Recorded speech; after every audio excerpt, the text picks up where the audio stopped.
Mrs Khan ایک موٹی عورت تھی جو اکیلی ایک الگ تھلگ مکان میں رہتی تھی۔ اس کا اپنے بارے میں یہ خیال تھا کہ وہ ایک اچھی عورت ہے۔ وہ اکثر اپنی سہیلیوں کو بتاتی کہ میں بہت مہربان ہوں، لیکن خود کہنے سے تو کبھی کوئی مہربان نہیں ہو جاتا۔ ایک دن ایک آدمی نے مسز خان کے گھر کے دروازے پر دستک دی۔ وہ بہت غریب تھا۔ اس کے کپڑے پھٹے ہوئے تھے اور بال بکھرے ہوئے تھے۔ وہ بہت پریشان حال تھا۔ آدمی نے مسز خان سے کھانے کے لیے کچھ مانگا۔ مسز خان غصے سے تلملاتی باہر نکلی اور یہ کہتے ہوئے اس غریب آدمی پر برس پڑی کہ دفع ہو جاؤ، میرے پاس تمہیں کھلانے کو کچھ نہیں ہے۔ اگر اتنے ہی بھوکے ہو تو خود محنت کرو اور کھاؤ۔ یہ کہہ کر اس نے زور سے دروازہ بند کر دیا اور وہ غریب آدمی بند دروازے کو حسرت سے دیکھتا رہ گیا۔ دروازہ بند کرنے کے بعد مسز خان نے اندر جا کر اپنے لیے چائے کا ایک گرم کپ تیار کیا اور مزے لے لے کر پیتی رہی۔ غریب آدمی سڑک کے کنارے چلتا ہوا ایک دوسرے مکان پر پہنچا جہاں مسز بشیر رہتی تھی۔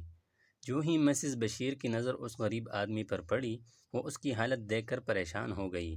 مسز بشیر نے اسے اپنے پاس بلایا اور کہا، تم تھکے ہوئے دکھائی دیتے ہو اور تمہیں سردی بھی لگ رہی ہے۔ آؤ اندر آ جاؤ اور یہاں بیٹھ جاؤ۔ اگرچہ میرے پاس کوئی چائے وغیرہ نہیں ہے، لیکن تم پریشان نہ ہو۔ میرے پاس ایک روٹی اور 3 خوبصورت سیب ہیں۔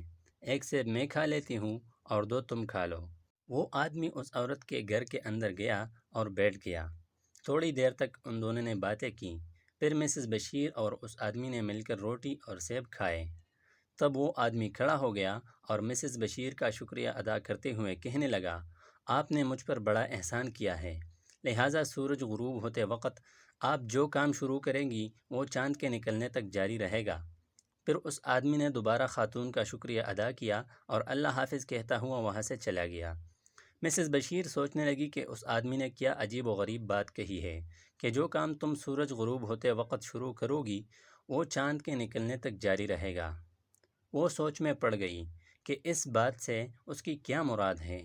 پھر مسز بشیر کو میز پر ایک سیب رکھا ہوا دکھائی دیا۔ وہ خود سے کہنے لگی، بیچارے نے صرف ایک سیب کھایا ہے، جبکہ میری خواہش تھی کہ وہ دونوں کھائے۔ کیوں نہ میں اس بچے ہوئے سیب کو ٹوکری میں رکھ دوں۔ اس نے وہ سیب اٹھایا اور بڑی ٹوکری میں ڈال دیا۔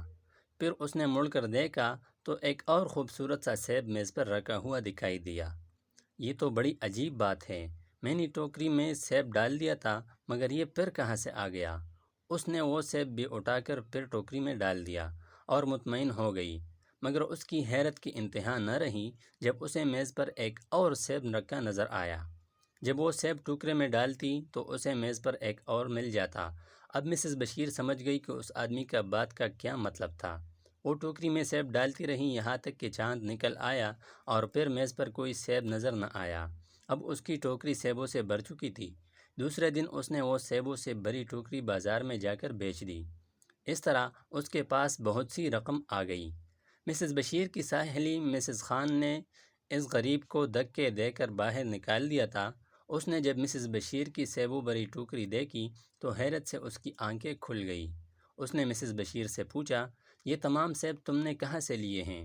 تمہارے گھر میں تو سیب کا کوئی درخت بھی نہیں ہے۔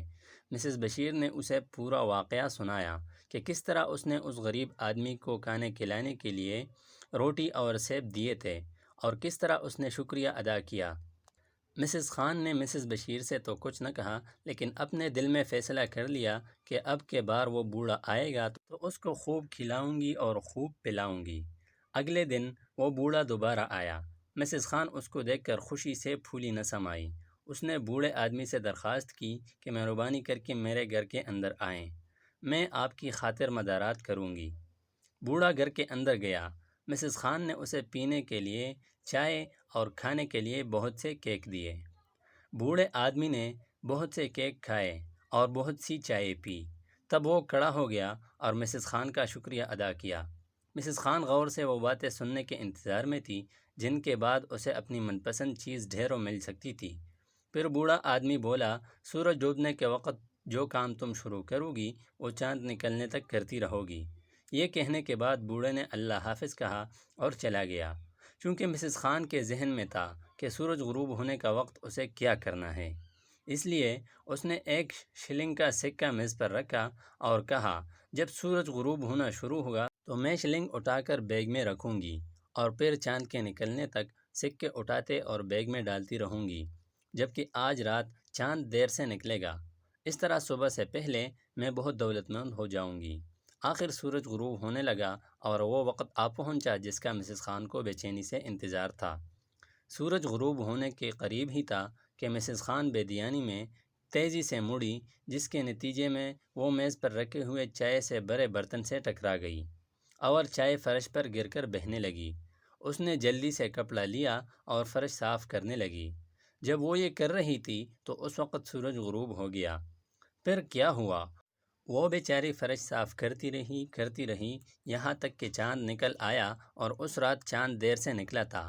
چونکہ اس نے لالچ کی خاطر بوڑھے کی مدد کی تھی، اس لیے اسے اپنے کیے کی سزا مل گئی۔ سچ کہتے ہیں کہ لالچ بری بلا ہے۔